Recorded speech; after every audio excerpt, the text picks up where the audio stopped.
Hi guys, tales of demon and gods के episode 61 में आप सभी का स्वागत है। हमारे पिछले एपिसोड में देखा था कि नायली ने एक पत्थर को फेंका था, तो वहाँ पर एक तरफ एक ट्रैप एक्टिवेट हो जाता है। तो नायली कहता है कि चलो अब आगे चलें। अब हमारी शुरुआत कहीं दूसरी जगह रात में जंगल में किसी के गुस्से में चिल्लाने की आवाज़ आती है कि बेकार लोगों की फौज हो तुम सब। फिर लीडर अपने बाकी लोगों से कहता है कि 6 लोग घायल हो चुके हैं। फिर वो डायर गिल्ड का लीडर कहता है कि लेकिन वो जायंट ब्लू एप भाग गया और कहता है कि उसकी डीमन स्पिरिट को तो लाखों डीमन स्पिरिट कॉइन में बेचा जा सकता था। और कहता है कि और सबसे बुरी बात तो ये है कि वो लड़का जिसने उस डीमन बीस्ट को यहाँ लाया था वो अब कहीं नहीं दिख रहा है। और लीडर कहता है कि छोड़ो इसे, वो बस एक जाइंट ब्लू एप ही तो है, उन बच्चों की तरह कीमती नहीं है जो नोबल फैमिली से हो।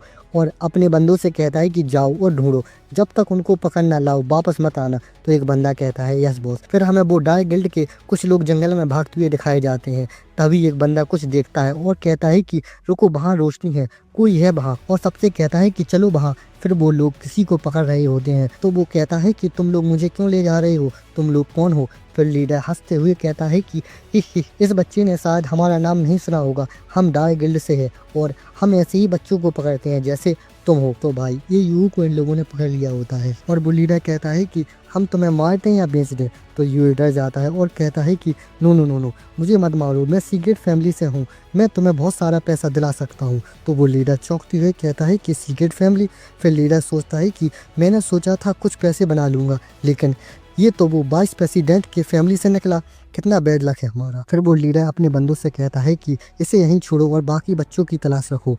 और उसके बंदे कहते हैं यस बॉस। फिर ये सोचता है कि लगता है कि डार्क गिल्ड भी सीक्रेट फैमिली से डरती है। और फिर ये अपने एटीट्यूड में आके एक बंदे को देखता है। फिर वापस से नायली और जीवन पे आ जाता है। कुछ देर बाद नायली और जीवन को आखिरकार रास्ता मिल गया होता है। फिर नायली और जीवन टॉर्च के साथ एक टॉम में दाखिल होते हैं। फिर सामने ढेर सारे स्केलेटन और बॉडीज बिखरे पड़े होते हैं। ये देख के दोनों शॉक हो जाते हैं। फिर नायली उन स्केलेटन को देख रहा होता है और जॉन उन इंसानों के कंकालों को देख के कहती है कि ये क्या होगा। फिर जॉन आंखों में आंसू लिए कहती है कि ये सब कैसे होगा। तो नायली कहता है कि शायद ये एक टॉम्ब, एक शेल्टर था एंशिएंट ऑर्चिड सिटी के लिए। बूढ़े बच्चे और औरतों को यहाँ लाया गया था, शायद युद्ध के बाद उन्हें निकालना था, लेकिन शहर ही तबाह हो गया। फिर नायली कहता है कि मतलब ये लोग यहीं फंस गए और भूखे मर गए। तो जॉन ये सुन के दुखी हो जाती है। फिर नायली सोचता है कि मेरे पास्ट लाइफ में भी ऐसा ही हुआ था, शेल्टर में सबको डाल दिया था, फिर कोई बच नहीं पाया। और कहता है कि लेकिन इस बार मैं ऐसा होने नहीं दूंगा। फिर जॉन कहती है कि तो चलो यहाँ से निकलते हैं। तो नायली कहता है कि नहीं, हम खाली हाथ नहीं जा सकते, यहाँ का सारा ट्रेजर ले जाना होगा हमें। और नायली कहता है कि इस ट्रेजर से हमारी स्ट्रेंथ बढ़ेगी और यही एक तरीका है जिससे हम ग्लोरी सिटी को बचा सकते हैं, वरना ग्लोरी सिटी भी एंशिएंट ऑर्चिड सिटी जैसा बन जाएगा। तो जॉन ये सुन के चौंक जाती है और सोचती है कि सही कहा, हमें भी किसी हालत में अपनी ताकत बढ़ानी होगी, किसी भी हालत में। फिर नायली और जॉन नीचे जा रहे होते हैं और नायली सोचता है कि चाहे ये मरे हुए लोगों के लिए डिसरिस्पेक्ट लगे, लेकिन जॉन की तरफ देख के सोचता है कि ग्लोरी सिटी के लोगों की जान बचाने के लिए मैं सिर्फ माफ़ी ही मांग सकता हूँ। और बस। और हाँ, वीडियो को लाइक, शेयर और सब्सक्राइब करना मत भूलना। हाय गाइस, एपिसोड 62 में आप सभी का स्वागत है। हमारे पिछले एपिसोड में देखा था कि नायली जॉन की तरफ देख के सोचता है कि मैं बस मरे हुए लोगों से माफ़ी मांग सकता हूँ, अब आगे। फिर नायली कहता है कि यहाँ कुछ ब्रॉन्ज ग्रेड की आर्मर है। और नायली कहता है कि यहाँ कुछ एलेक्सर भी हैं, लेकिन शायद अब काम की नहीं है। फिर जियोन एक कंकाल को देखती है, उसने एक सोल स्टोन को पहना होता है। जियोन उसे देख के हैरानी से कहती है हे भगवान, ये तो एक सोल स्टोन है। फिर जियोन उस कंकाल को प्रे करने लगती है। फिर नायली उस स्टोन को लेके सोचता है कि सोल स्टोन प्रैक्टिशनर के लिए बहुत ज़रूरी होते हैं, हमें ये लेने होंगे, माफ़ करना, हम बस शांति से इन्हें लेना चाहते हैं। फिर एक जगह और देखता है और नायली कहता है कि यहाँ 10 से ज़्यादा ब्रॉन्ज रैंक के आर्मर के पीस हैं और कुछ डीमन क्रिस्टल भी हैं।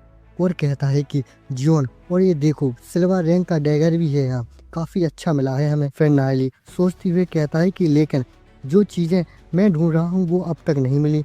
फिर नायली एक स्टोन के ताबूत को देखता है। फिर नायली ताबूत की तरफ बढ़ता है और उसको देख के नायली कहता है कि ये मंत्र जैसे दिख रहे हैं, लेकिन मुझे ये पहचाने पहचाने लग रही है। फिर वो हाथ बढ़ाता है ताबूत की तरफ, तो उस ताबूत से ब्लू ऑरा निकलता है। फिर नायली चौंकते हुए उसको देखता है। फिर नायली के सामने एक ऐसा लगता है कि उसको जैसे कोई समुद्र की लहर हो। नायली सोचते हुए कहता है कि मैं तो बस इस पत्थर के ताबूत के पास खड़ा हूँ, लेकिन ऐसा लग रहा है कि जैसे मैं किसी तूफानी समंदर के बीच में खड़ा हूँ। फिर जियोन नायली से कहती है कि नायली ये क्या है, और जियोन उस ताबूत के और पास आती जा रही होती है। फिर जियोन के आने की आवाज़ नायली को आती है, तो फिर नायली कहता है कि जियोन तुम ठीक हो। फिर जियोन पीछे जाने लगती है, तो नायली जियोन से पूछता है कि क्या हुआ। तो जियोन कहती है कि जब मैं इसके पास जाती हूँ तो मुझे सर दर्द होने लगता है। फिर नायली सोचते हुए कहता है कि ये किसी एक्सपर्ट की बनाई हुई रिस्ट्रिक्शन स्पेल लगती है, शायद उसी की वजह से जियोन पास नहीं आ पा रही है, लेकिन मुझे ऐसा क्यों नहीं कर रही है। फिर नायली जियोन से कहता है कि तुम ये जगह मुझे संभालने दो। तो जियोन कहती है ठीक है। फिर नायली उस ताबूत को देख के कुछ सोच रहा होता है। फिर नायली सोचती है उस ताबूत की तरफ देख के सोचता है कि ताबूत पूरी तरह से सील है और इस पर जो लिखा है वो मुझे समझ नहीं आ रहा है। क्या ये सच में कोंगमिंग का ताबूत है? सीक्रेट एम्पायर की स्क्रिप्ट तो नहीं लगती है ये। फिर नायली उस ताबूत की तरफ झांक के कहता है कि यहाँ अभी भी थोड़ी सोल फोर्स बाकी है। वो सोचता है कि इसको कौन सा एक्सपर्ट इसे छोड़ गया यहाँ। फिर एकदम से नायली का सर घूमने लगता है और नायली के पास ब्लू एनर्जी निकलने लगती है। फिर वो ताबूत को छूता है और नायली कहता है कि मेरी सोल रेलम के अंदर कुछ एक्टिवेट हो गया है। फिर नायली कहता है कि इस ताबूत के साथ क्या है। फिर वो उस ताबूत को छूता है तो एक बहुत जोर से ब्लू लाइट निकलती है, बूम करके। फिर जियोन ये देख के कंफ्यूज होती है और वो सारी लाइट नायली के अंदर जा रही होती है और नायली चिल्लाता है आ करके। फिर जियोन नायली की तरफ देखती है और परेशान होकर और कहती है कि नायली क्या होगा तुम्हें। फिर वो दौड़ती हुई नायली की तरफ बढ़ती है और कहती है कि हे रुको रुको तुम। फिर जैसे ही जियोन पास पहुंचती है वो शॉक हो जाती है। फिर जियोन के ऊपर भी वो एनर्जी अटैक करने लगती है। फिर उस एनर्जी से जियोन के कपड़े फट जाते हैं और जियोन को वो तेज एनर्जी धक्का देती है, तो जियोन ज़मीन पर गिर जाती है और फिर जियोन गिरती हुई मुंह से ब्लड खांसती है और फिर जियोन दर्द में कहती है कि मेरा सिर्फ शरीर नहीं, मेरी सोल रेलम भी बुरी तरह से डैमेज हो गई है। और फिर जियोन चिंतित होकर नायली की तरफ देखती है और सोचती है कि इस रोशनी की ताकत बहुत ज़्यादा है और नायली इसके बीच में फंसा है। और फिर वो धीरे धीरे अपना हाथ बढ़ाती है। और अब इसके आगे क्या होता है, क्या जियोन नायली को बचा पाती है और नायली के साथ क्या होता है, ये ब्लू लाइट क्या थी, ये सब जानने के लिए मेरे साथ जुड़े रहें। और हाँ भाई लोग, अभी चैप्टर्स बहुत छोटे आ रहे हैं तो एक में ही दोनों चैप्टर्स मिला के एक एपिसोड बना देता हूँ मैं, मतलब 2 चैप्टर्स मिला के एक एपिसोड बना देता हूँ, तो वो तो अभी इतना बड़ा नहीं बनता। और हाँ, वीडियो को लाइक शेयर और सब्सक्राइब करना मत भूलना।